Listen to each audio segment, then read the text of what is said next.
हरि ओम तत्सत। हरि ओम तत्सत। इमं विवस्वते योगं प्रोक्तवान् अहमव्ययम् विवस्वान् मनवे परः मनुर्इक्ष्वाकवे ब्रवीत्। हे परंतप, जो ये गीता का पवित्र ज्ञान मैंने जो आपको सुनाया है, ये सबसे पहले मैंने सूर्य भगवान को सुनाया था। सूर्य भगवान ने अपने पुत्र मनु को सुनाया और मनु ने अपने पुत्र इवाक्षु को सुनाया। इवाक्षु ने अपने पुत्रों को सुनाया और इवाक्षु के पुत्रों से ये पवित्र ज्ञान लोमस ऋषि को प्राप्त हुआ। लोमस ऋषि ने ये पवित्र ज्ञान काक भुषुंड जी को सुनाया और काक भुषुंड जी आज ये गीता का ज्ञान, ये पवित्र ज्ञान हिमालय के पर्वत पर खगेश को, गरुड़ जी को, विहंगपति को सुना रहे हैं।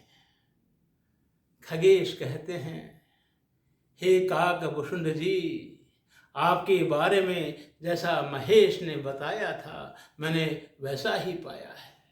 मैं आपके सत्संग से, मैंने आपके ज्ञान से मैं कृतार्थ हो गया हूँ।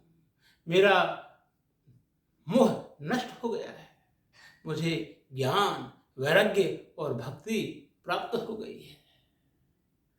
लेकिन हे काकभूषण जी, मैं जिज्ञासावश, मैं 7 प्रश्न लोकहित के लिए जानना चाहता हूँ। काकभूषण जी कहते हैं, हे विहंगपति, हे पक्षी श्रेष्ठ, आपके प्रश्न क्या है?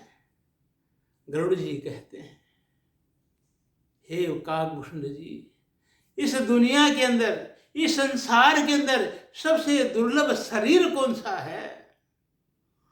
और दूसरा प्रश्न कहते हैं, हे काकभूषण जी, मुझे आप यह बताइए कि संसार के अंदर सबसे बड़ा सुख क्या है? और तीसरा ये बताइए कि संसार के अंदर सबसे बड़ा दुख क्या है? चौथा प्रश्न, हे काकभूषण जी, इस संसार के अंदर सबसे बड़ा धर्म क्या है? और 5वां प्रश्न, इस संसार के अंदर सबसे बड़ा पाप क्या है? और 6ठा प्रश्न है कि संत और असंत के अंदर भेद क्या है? और 7वां प्रश्न है कि मानस रोग क्या है? काकभूषण जी कहते हैं, हे पक्षी श्रेष्ठ, हे खगेश, हे विहंगपति, आपने जो प्रश्न जो किए हैं, उन प्रश्नों का उत्तर जैसा मैंने शिव जी से सुना है, जैसा मैंने भगवान श्री रामचंद्र जी से सुना है, जैसा मैंने लोमस ऋषि से सुना है, उसी के अनुसार मैं उत्तर देता हूँ। और काकभूषण जी कहते हैं, हे खगपति, इस संसार के अंदर सबसे दुर्लभ मानव शरीर है, मनुष्य शरीर है। इस मनुष्य शरीर के लिए, इस मानव शरीर के लिए चर और अचर देवता भी प्राप्त करने के लिए आतुर रहते हैं, क्योंकि ये जो मानव शरीर है, ये स्वर्ग, नरक और मोक्ष की सीढ़ी है, जिसके द्वारा ज्ञान, वैराग्य और भक्ति प्राप्त की जा सकती है। हे खगेश, हे पक्षी श्रेष्ठ, जो व्यक्ति मानव शरीर प्राप्त करने के पश्चात भी जो भगवान का भजन नहीं करते हैं, जो सत्संग नहीं करते हैं, वे पारस मणि को छोड़ करके और कांच के टुकड़ों को इकट्ठा कर रहे हैं। हे खगेश, इस संसार के अंदर जो सबसे बड़ा जो दुख है, वो दुख है, उसको कहते हैं दरिद्रता। दरिद्रता इस संसार के अंदर सबसे बड़ा दुख है। लेकिन हे विहंगपति, गरीबी और दरिद्रता के अंदर फर्क है। गरीबी आभूषण है और दरिद्रता कलंक है। दरिद्रता के अंदर विवेक शून्य हो जाता है। मनुष्य अपने दैनिक क्रिया को छोड़ देता है और वो क्षत और विक्षित अवस्था के अंदर रहता है, तो सबसे बड़ा दुख कहते हैं।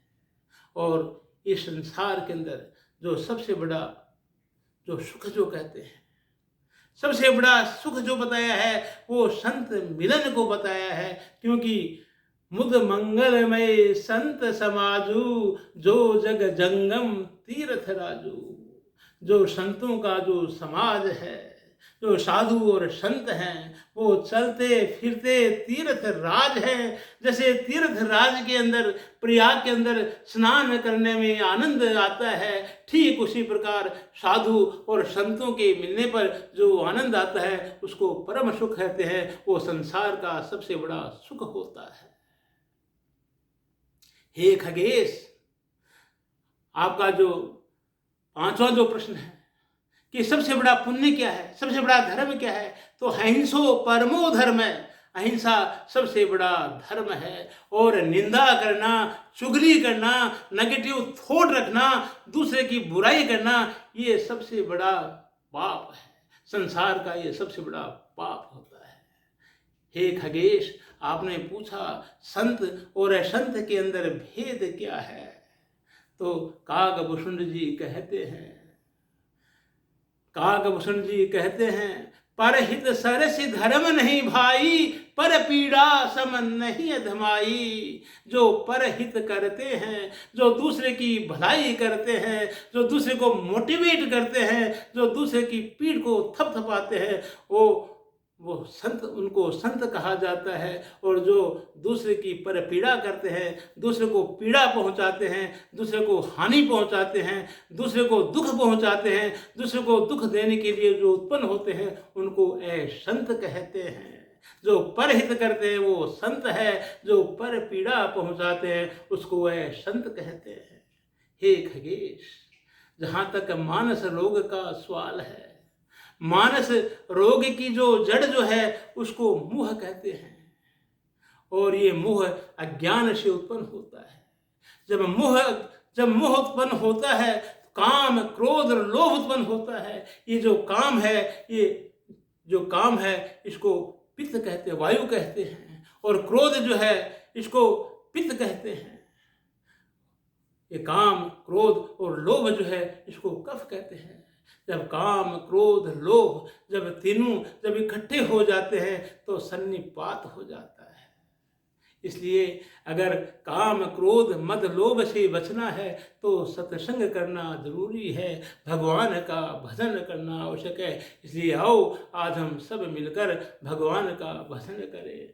पार्वती जी कहते हैं, हे भगवान, हे शंकर भगवान, इस कागभूषण जी को ऐसी दुर्लभ भक्ति प्राप्त कैसे हुई, ऐसा दुर्लभ ज्ञान प्राप्त कैसे हुआ। श्री शंकर भगवान कहते हैं, हे पार्वती, कागभूषण जी पहले मनुष्य शरीर में थे, उस समय मेरी भक्ति करते थे, लेकिन उन्होंने अपराध कर दिया था, तब मैंने इनको बड़ा श्राप दे दिया था। लेकिन इनके गुरु ने मेरी भक्ति करके, मेरे को प्रसन्न करके उस श्राप को वरदान में बदल दिया।